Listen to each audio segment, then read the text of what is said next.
సిద్దిపేట జిల్లా కోహిడ మండలం పోరెడ్డిపల్లిలో నాలుగు సంక్షేమ పథకాలకు జిల్లా కలెక్టర్ మనోజ్ చౌదరి ప్రారంభించారు.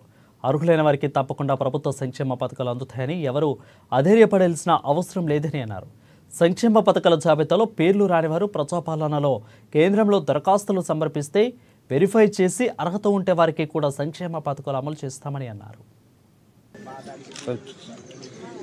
దరఖాస్తులు కావచ్చు, ఇవి కాకుండా తదుపరి ఇంకెవరికైనా దీని మీద ఎక్కడైనా మన పేరు మిస్ అయిందని కావచ్చు, లేదంటే మేము అప్పుడు గ్రామ సభలు అటెండ్ కాలేదు, లేదంటే ప్రజాపాలనలో మేము దరఖాస్తు చేయలేకపోయాము అని ఎవరైనా ఉన్నవారైతే వారందరూ కూడా మనకి ప్రతి ఒక్క మండల స్థాయిలో ప్రజాపాలన సేవా కేంద్రాలను ఏర్పాటు చేస్తున్నాము. ఇది ఒక నిరంతర ప్రక్రియ కాబట్టి ఈ రోజు రాలేదు అన్నవారు బాధపడవలసిన అవసరం లేదు, అధైర్యపడవలసిన అవసరం లేదు.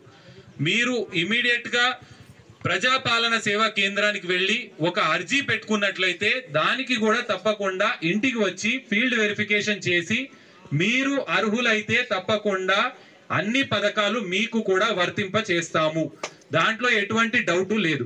ఈ రోజు చెప్పిన 4 పథకాలకి సంబంధించి ఈ గ్రామంలో ఆల్రెడీ గ్రామ సభలు పెట్టినప్పుడు కొన్ని ఆబ్జెక్షన్స్, అంటే కొన్ని పేర్లు ఏవైతే ఉన్నాయో వాటి మీద స్పెసిఫిక్ గా ఇబ్బందులు కావచ్చు, దాని మీద ఏమైనా వ్యతిరేకత కావచ్చు, ఇంకేదైనా రీజన్స్ వల్ల రైటింగ్ లో రాతపూర్వకంగా కావచ్చు, ఓరల్ గా చెప్పిన వాటన్నిటిని కూడా వెరిఫై చేయించాము.